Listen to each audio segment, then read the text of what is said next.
De regreso aquí por el negocio del fútbol, nuestro espacio semanal, todos los jueves 7 p.m. aquí por el canal Food TV. Antes de continuar con este interesante repaso histórico del fútbol nacional, los invitamos a nuestra cancha Food 5 La Suiza, ubicado dentro del Polideportivo de La Suiza, San Rafael de Heredia. Nos pueden llamar al 8814-8899 para hacer su reservación. Conversando con José Antonio Pastor, historiador del fútbol nacional. De verdad que lo admiro su memoria, don José Antonio. Es de verdad admirable ver los detalles, los personajes, los equipos y las fechas históricas. Pero vamos a la década de los 50 y empecemos ahí y vamos brincando momentos históricos, puntos de inflexión que debe haber a lo largo de ese periodo donde prácticamente el fútbol se va profesionalizando y haciendo un negocio del fútbol más grande. Sí, es un tema sumamente interesante porque cuando se habla de profesionalizar el fútbol, los primeros futbolistas que se hacen de un sueldo para dedicarse exclusivamente al fútbol, hay que hablar primero de ciertos jugadores, como por ejemplo Carlos Vivó Gobán, anotador de aquel famoso gol contra México en 1961, o Mardoqueo González, eran figuras del Club Sport La Libertad, que el Saprissa adquiere en su momento. Un jugador como Saningo Soto, que es figura en el Deportivo Saprissa, y cuando su hermano Juan se va a la América de México, Saningo deja el Deportivo Saprissa para firmar por Liga Deportiva Alajuelense. No eran montos significativos, pero sí era lo suficiente como para atentar a un futbolista que generalmente ganaba entre 50 y 100 colones mensuales. Como salario del salario, club. Y la mayor parte de ellos tenían que trabajar. Claro. O si no trabajaban, el club no podía sostenerlos. ¿Qué pasaba? El futbolista iba en la mañana a trabajar y 2 veces por semana tenía que pedir permiso para salir en carrera. Por ejemplo, Mario Flaco Pérez, que fue un gran funcionario en la Contraloría General de la República, tenía que salir al mediodía en carrera, entrenar, comerse un sanguchito y de vuelta al trabajo, 2 veces por semana. Pero con el tiempo, el fútbol costarricense empezó a requerir de más horas de entrenamiento. Entonces ya no era 2 días por semana, sino 3, 4, y el futbolista empezó a decir, pero esto nos está matando. No puedo. En 1970 el Deportivo Saprissa viene de 3 títulos, donde un jugador que se llamó, que en paz descanse, Walter Elizondo Gómez, ha sido una figura destacadísima. Buenísimo. Es el gran emblema del Deportivo Saprissa. Defensa central. Y él pide 40,000 colones al Deportivo Saprissa para renovar. Ya era figura del Saprissa. Ya era la figura no solo del Saprissa, del fútbol nacional, era la figura de la selección, era el jugador más destacado de este país. El Deportivo Saprissa dice no puedo. Eso es demasiado dinero. En Liga Deportiva Alajuelense no se duermen y llaman a Walter y le dicen nosotros sí lo pagamos. ¿Qué pasa? Liga Deportiva Alajuelense se corona campeón en 1970 y en 1971 con un Walter Elizondo excelso. Incluso en el año 71 la final se resuelve por penales y el penal definitivo lo mete precisamente Walter Elizondo contra sus excompañeros. Esto hace que Walter se convierta en el enemigo público número 1 claro. de los aficionados del Deportivo Saprissa. Incluso cuando Walter se subía a un autobús, no faltaba quien le dijera algo. Incluso en alguna oportunidad él decía, me subí a un taxi y el taxista cuando me reconoció paró y dijo, bájese. Yo no llevo traidores. Sin embargo, lo de Walter Elizondo era algo que tenía que darse en algún momento. Claro. Walter era un tipo muy inteligente. Tuve la suerte de conocerlo, de hablar con él, conozco a parte de su familia.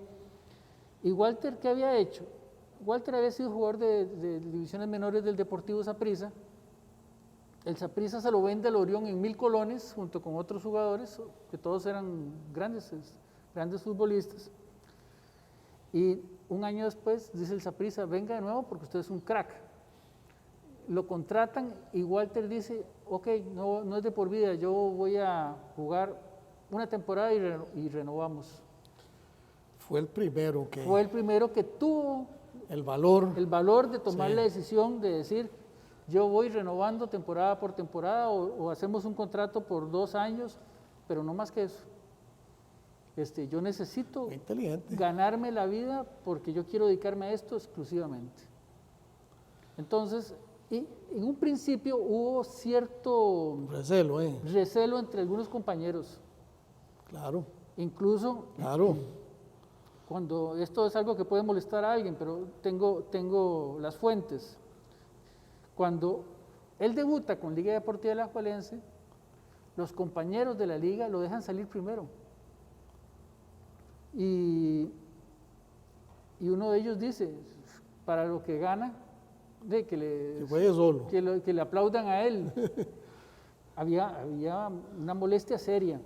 Sin embargo, después vinieron otros jugadores que dijeron, tiene toda la razón. Claro.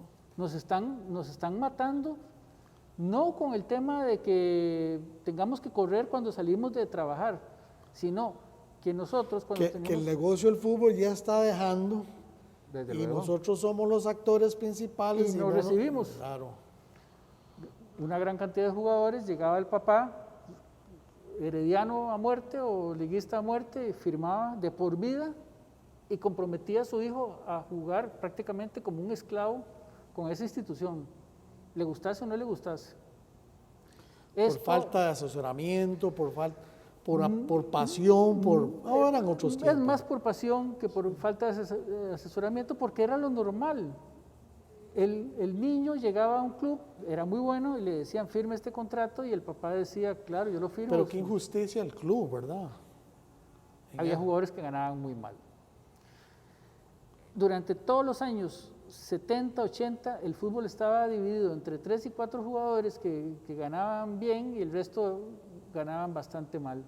Incluso futbolistas destacados tienen que ver cómo hacen para romper el lazo que tienen con el equipo de toda su vida, para ganarse una platita, ya sea jugando en el exterior o jugando en otro equipo de la primera. Que las oportunidades en el exterior en algún momento fueron grandes, ¿verdad? Porque sí he escuchado muchos jugadores que tuvo la oportunidad de ir a México, a Colombia y más allá, ¿verdad? Sí.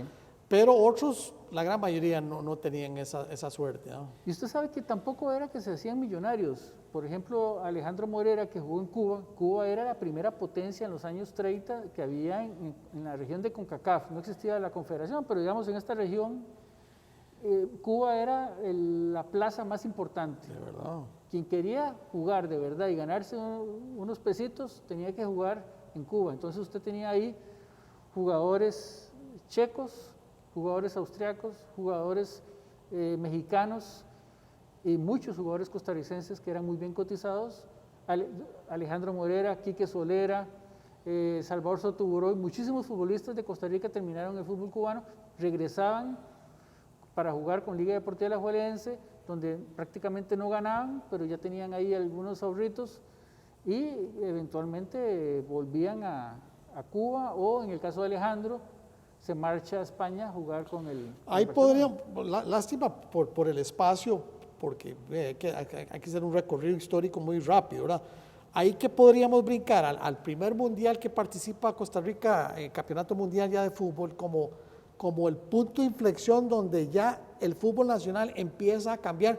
Yo sé que la escuela de los checos fue importante en Liga Deportiva Alajuelense porque lo profesionalizó mucho, pero digo desde el punto de vista ya de negocios, creo que el primer campeonato mundial donde participamos le abre una vitrina y los ojos más a los dirigentes para pasar de un equipo a un club a una marca.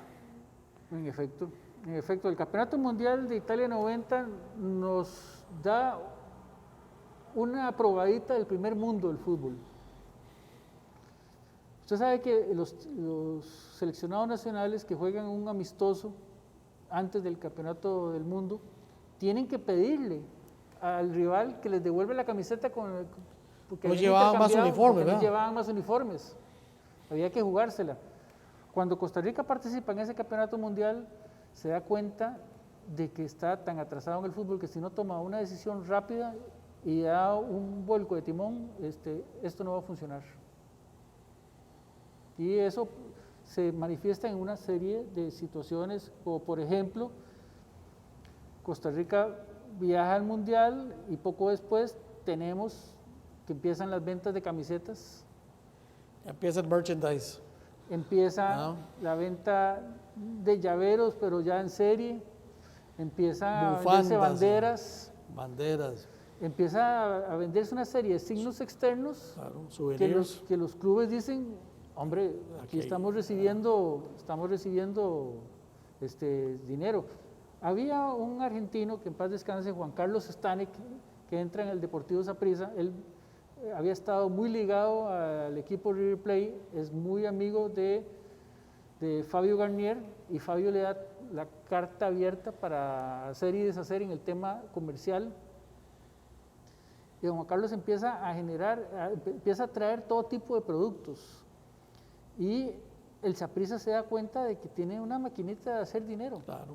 El aficionado quiere camisetas, a diversificar, ¿verdad? Quiere libros, quiere todo lo que aparezca la S. Y ahí surge, prácticamente se consolida, porque en realidad surge unos años antes el monstruo, porque el monstruo era la mascota del Saprissa. Así como la liga tenía la suya, Herediano tenía la suya, Cartago tenía también su mascota, pero se dan cuenta de que ya no solamente se puede vender la S o el nombre Saprissa, sino también la mascota, es un signo externo. Un sector para niños. Para niños, y empiezan a invertir en crear una especie de departamento comercial. En estos momentos los departamentos comerciales en los clubes son tan importantes como el departamento deportivo. ¿Cómo no? Y son las áreas que más están creciendo. También tenemos que agregar, ya en esa coyuntura, don José Antonio, ya empiezan las transmisiones por televisión, ¿verdad? Entonces ya empieza otro grupo importante que son los derechos de transmisión, ¿verdad? Sí, lo de la televisión fue fundamental. Si bien es cierto, desde los años 70 se transmitían partidos, pero se transmitía el mejor partido de la jornada. Pero es a partir de los 80 en que Canal 7 y Canal 2, y bueno, ahí me disculpan por el anuncio, no, para nada. Empiezan a ver que existe una beta espectacular para sacar adelante este deporte. Y fue interesante porque recuerdo, bueno, como es un mercado tan pequeño, que los mismos clubes decían, bueno, pero si transmitimos el partido la gente no va a llegar al estadio, entonces vamos a perder las taquillas que en ese momento tal vez representaban un 50% más de los ingresos que pudiera tener un club. Y fue al contrario, más bien les ayudó a consolidar más una marca, una propiedad deportiva que hasta hoy día pues ha sido así, ¿verdad? Totalmente. Yo recuerdo, como dice usted, Javier, el tema del pánico que existía. No va a llegar nadie al estadio para un clásico. Y cuando uno llegaba al estadio estaba totalmente lleno. La gente sabía que los transmitían por televisión, pero lo que le interesaba era ir al estadio y luego ver la repetición. Y ojalá hubiera tres resúmenes deportivos en diferentes canales y a diferente hora para poder ver los goles de los 3 resúmenes. Sí. El fútbol era un negocio sumamente rentable al punto que los clubes dijeron, empecemos a sacar dinero limpio, dinero fresco. Claro. No dinero limpio, dinero fresco. Que podamos conseguir con las televisoras. Antes era la radio nada más, ¿verdad? Antes era la radio, que la radio pagaba algo, si bien es cierto, importante, pero no tan significativo como eran los montos que pagaba la televisión. Además, una cosa, yo siento que en eso logran de alguna forma ir diversificando más, ya prácticamente todos los jugadores pasan a ser profesionales, ¿verdad? Hay digamos que un 95% de jugadores son profesionales, porque siempre los que vienen de la cantera empiezan ganando apenas, acaso los viáticos y salario mínimo montos ahí risibles, pero los clubes llegan y dicen, vendamos 3 años de los derechos de televisión. y ampliemos el estadio. Ellos empiezan a ver las posibilidades de crecimiento que tienen gracias a la televisión. Importante ese punto que usted toca, también el atrevimiento de un Saprissa que apuesta a la construcción de su propio estadio, ¿verdad? En los 70s, que también fue fundamental en cuanto a un punto de inflexión de ya pensar en un estadio grande, ¿verdad? Para una capacidad ya mayor de 10, 15 mil personas, ¿verdad? Ya eso cambia también radicalmente. Alajuela también empieza a transformar el Morera Soto, ¿verdad? Pasando de aquellas graderías de madera a ya de concreto, Cartago haciendo un gran esfuerzo y así por el estilo, donde uno ve que ya los ingresos son muy altos, ¿verdad? Y eso es importante, a pesar de que nos decía, por ejemplo, Rolando Villalobos en una de las entrevistas, de que algunos jugadores que fueron al Mundial del 90, Italia 90, todavía no eran tan 100% profesionales. No, desde luego que no. Incluso estamos hablando de principios de los años 90 y tenemos jugadores, y muchos jugadores que vienen de cantera, es decir, vienen de las divisiones menores y ganan como jugador de división menor. Tienen que hacer una lucha personal para sacar adelante y marcar o eliminar esa diferencia que hay. Muy bien, estamos conversando con José Antonio Pastor. Es un apasionado, aficionado, pero también historiador, profesional, investigador del fútbol nacional. Vamos a ir a nuestro segundo corte comercial para seguir con esta interesante reseña histórica del negocio del fútbol en Costa Rica.